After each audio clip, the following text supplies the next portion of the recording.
Hey guys, Rick with Rick's Toy Room. So, hopefully you had a chance to see the last video. We talked about picking up the Killer Instinct cabinet and modifying it to run MAME on a Pi 5, and we were waiting for some adapters, etc., to be able to connect to the monitor. Well, long story short, the monitor used in this cabinet is an absolute pain in my ass.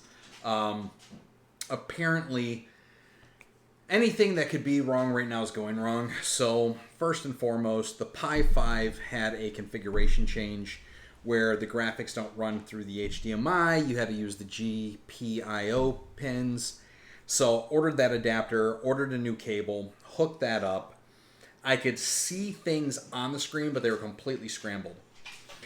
Spent a couple hours checking and changing every single configuration out there and found out that essentially nothing that I do is going to fix this problem because the monitor is not a VGA monitor, it's a CGA, and thus now is going to need probably another adapter. So I'm going to see if there's a Raspberry Pi to CGA direct adapter, but as of this moment it looks like I'm going Raspberry Pi to VGA, VGA to CGA, CGA to hopefully working. The cabinet itself, actually, I found out today, also has a couple other problems. So I decided, let's make sure things are actually working, that I'm not just banging my head against the table, and hooked up some actual JAMA boards, and the boards won't power on. So there's a problem with the power supply where it's not pushing the right voltage to the JAMAs. So I've got to break out the multimeter and work on that this afternoon, this evening. It's already 7:30. I got to work tomorrow. Parts didn't even get here till 3 o'clock. So, at the current status, Killer Instinct is still dead in the water.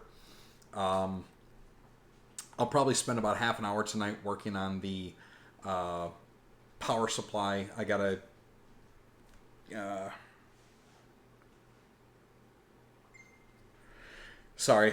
guy that sold me the cabinet's pinging me about some other problems. So, but yeah, so the power supply has an issue. It's possibly that it's just turned down too low. The power supplies actually have a control knob of how much power it sends through all the lines. So it's possible that it's just turned down. Once I run, I gotta re-familiarize myself with checking that voltage. But once I get those steps done, I'll check the power supply. And then I'll throw Street Fighter the movie back in here. And for minimum, if I can at least get a game running while I'm waiting for all the parts, I'll feel a lot better about this. Right now, I'm feeling pretty defeated. Rarely do I have a system kick my ass like this one's doing right now. So, just a lot of changes throughout the components. Like I said, the monitor is not a standard VGA CRT monitor. It's the Raspberry Pi changed the architecture on the hardware so it doesn't output properly. So that's all just issue upon issue upon issue. Once I get this thing working, I'm going to stick in the corner and that's going to be it. Update on NBA Jam. So the gentleman that has done the front panel graphics, the control panel graphics, and the side panel, he notified me that he's got it all packaged up and is shipping tomorrow. So I should get those parts probably within a week. The idiot, and I say the idiot, that did the marquee, he doesn't actually have it in stock. Apparently he was reprinting it himself. And this butt chucker doesn't do shipments until Fridays, and apparently he hasn't printed my shit, and it's not even going to go out till this Friday. So I'm not even going to see the marquee for another probably 2 weeks at this point. I got to wait till Friday till he ships it, and then it's 5 days from that. So that guy's getting negative feedback. I'm not real keen on that. I'm not keen on the idea that you only do your shipment once a week. Like, look, I've got an Etsy store, I've got an eBay store, I've got, Mercari, I've got all the things. And I've never told people, hey, you're going to wait a week because I only do shipments once a week. So unless this jackass is in the middle of BFE and it's a 4-hour drive to the post office, he's getting negative feedback. That's just how it is.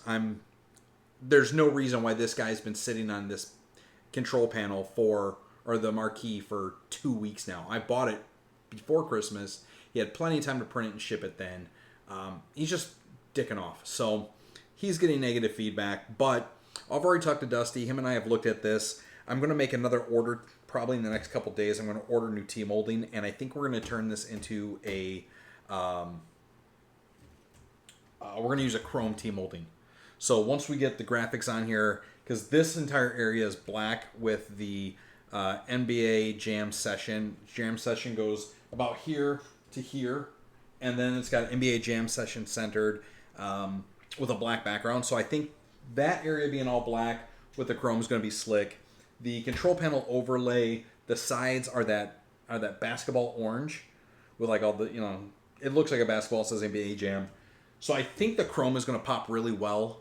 I might buy a couple different T-moldings and just see really how it's gonna play, and then we'll redo this. There's not a lot of work that needs to be done yet. So the T-molding needs to be replaced, obviously, because it's all chewed up. The graphics, once we rip them off, we're going to see how bad all the edges are on the cabinet. There's the bottom corner's got a pretty good chunk missing out of it, so we're going to Bondo that, repaint it. This side cabinet actually has these bolts here, and they're snapped off on the inside. So we're going to probably countersink some screws, Bondo over top of that, and then get that sealed up once we do the graphics redo. The overlay hopefully should be real smooth. Take out the 6 bolt, or what are there, about 6? There's 9 bolts holding this plastic on here, so we're going to rip the plastic off, rip the CPO out, see how bad it looks, Bondo, spray paint that, we'll prime the whole cabinet.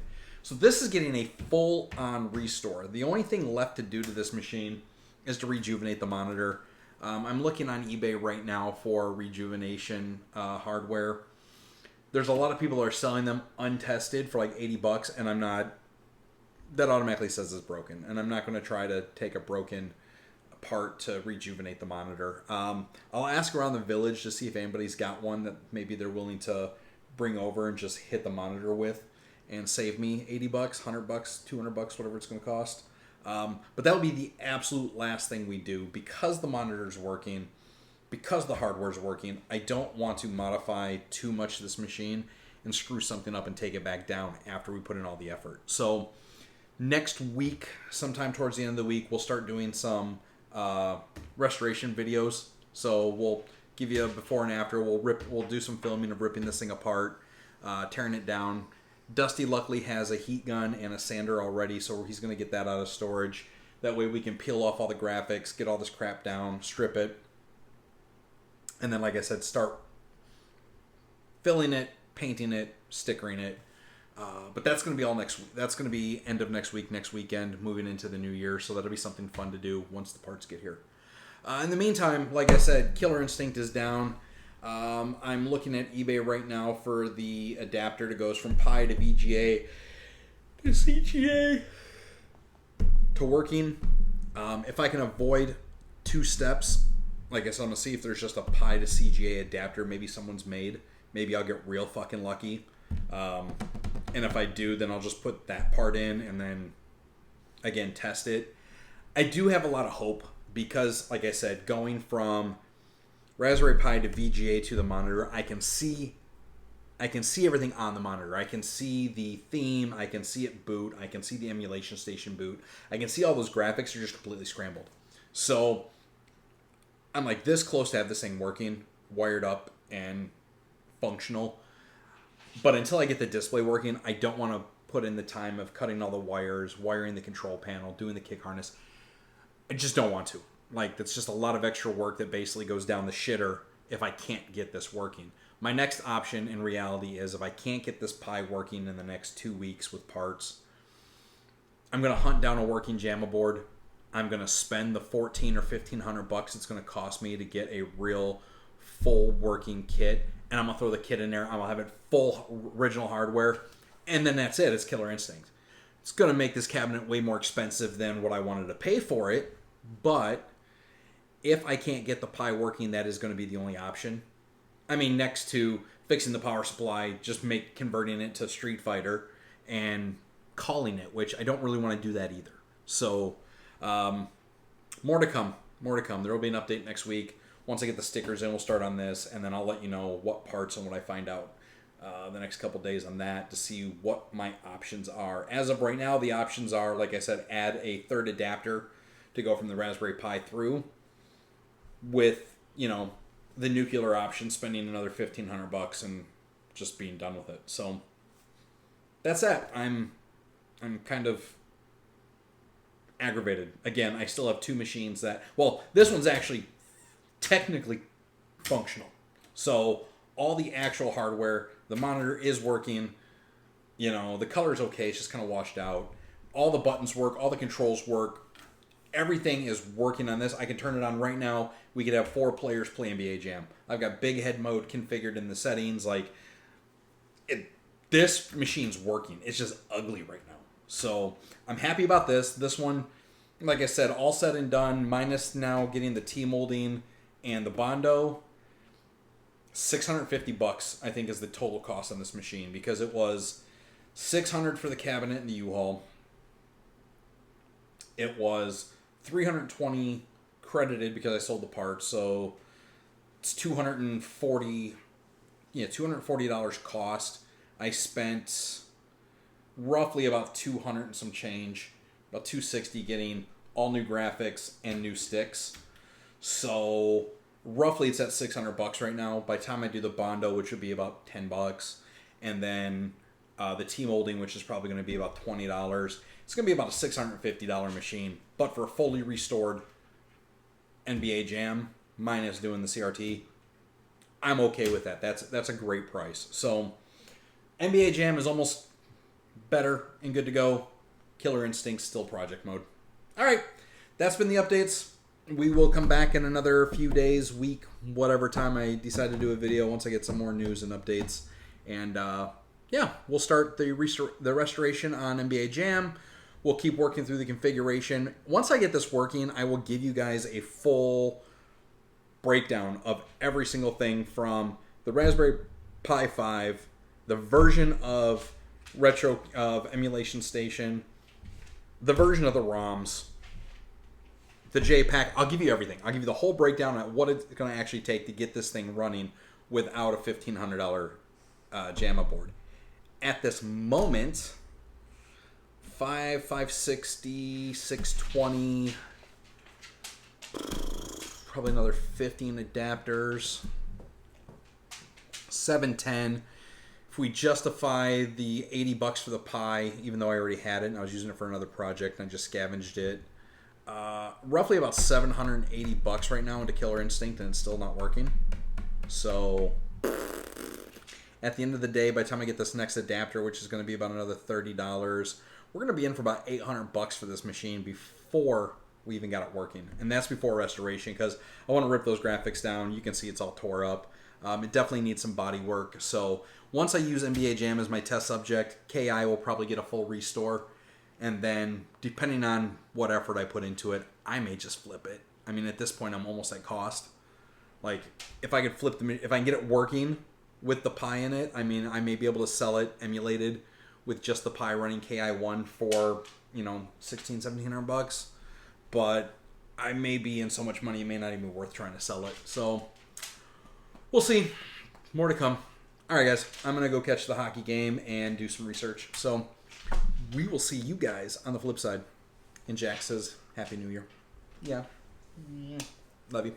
All right. So video update. I'm not in my office and I'm not using the mic, so the audio is going to be a little off on this. But after doing some research, talking to the guy about the cabinet from, and breaking out the multimeter, the power supply was turned way down, so I got it readjusted, got the contacts cleaned, and Street Fighter now plays inside the cabinet. So the cabinet works. The monitor is beautiful. There were no adjustments needed. Further research, I have found a adapter that is exclusively made for the Raspberry Pi, that is exclusively made to handle the CGA conversion. The last adapter I bought was like $30, plus the other parts I bought, so like $50 in adapters. Well, long story short, this new adapter is like $165, and another $20 for the kick harness, plus another $20 in shipping. So $210 out the fucking window. But I'm done playing with this. This should be very plug and play. Burn an image to the SD card. I'll get another SD card out just so I don't ruin the one I've already got built that I know works on the Raspberry Pi. But I'll burn the new image, boot this damn thing up, throw KI in it, run MAME, and should be working. I've got expedited shipping, so if the guy in Iowa gets the order tonight and does me a solid and actually ships the motherfucker tomorrow, I'll get it here by like Wednesday. So we'll get this cabinet up and running hopefully by Thursday. But yeah, so that's the update. Now I'm in for like 900 on this cabinet. At this point, it's almost going to be worth it to restore it and flip it just because of the cost I put into it. But once I get the emulators running and get all the extra buttons wired up, we'll see. I do like Killer Instinct. So, all right, that's the update.